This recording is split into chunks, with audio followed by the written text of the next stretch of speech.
দেখছেন যে সামনে থেকে আগুনটি ধরানো হয়েছে, দেখাই যাচ্ছে। এখানে সামনে থেকে আগুনটি দেওয়া হয়েছে।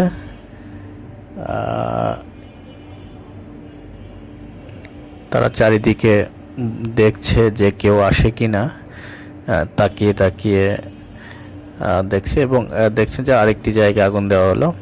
তাদের হাতে কেরোসিন, পেট্রোল মতো তরল জাতীয় কিছু একটা ছিটিয়ে দিয়ে তারপরে আগুন দিয়ে দিয়েছে। তো এভাবে সারা বাংলাদেশে বিভিন্ন জায়গায় অস্থিতিশীল পরিবেশ তৈরি করার চেষ্টা করছে দুর্বৃত্ত আওয়ামী লীগ। আইনশৃঙ্খলা বাহিনী কে খুব দ্রুত অনতিবিলম্বে সারা বাংলাদেশে রেড অ্যালার্ট জারি করা প্রয়োজন, নয়তো সারা বাংলাদেশের সম্পত্তি, জাতীয় সম্পত্তি বিভিন্ন জায়গায় এই ধরনের অগ্নিকাণ্ড ঘটবে বলে অনেকেই মনে করছে। দেখছেন যে কিভাবে আগুন ধরিয়ে দেওয়া হলো।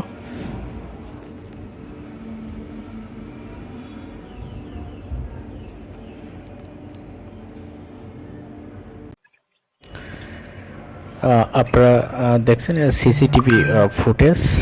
প্রথমে এখানে একজন একজন করে তিনজন দেখা যাচ্ছে, হেলমেট পরা আছে।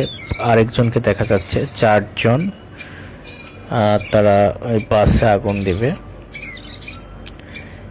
আজকে ঢাকায় বিভিন্ন জায়গায় আগুন দিয়েছে দুর্বৃত্ত বলা যাবে না, এটা প্রকাশ্যে ঘোষণা দিয়েই তারা আগুন দিচ্ছে। আরেকজনকে দেখা যাচ্ছে ভিতরে ঢুকছে।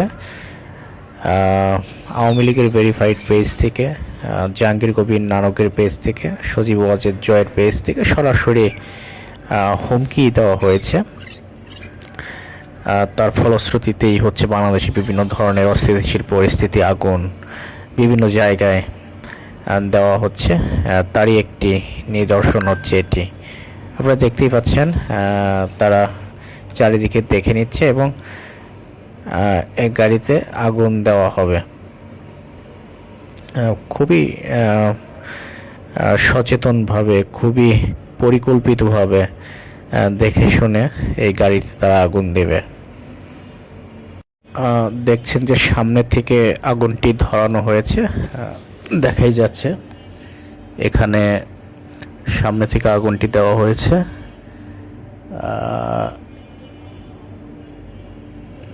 তারা চারিদিকে দেখছে যে কেউ আসে কিনা, তাকিয়ে তাকিয়ে দেখছে এবং দেখছেন যে আরেকটি জায়গায় আগুন দেওয়া হলো।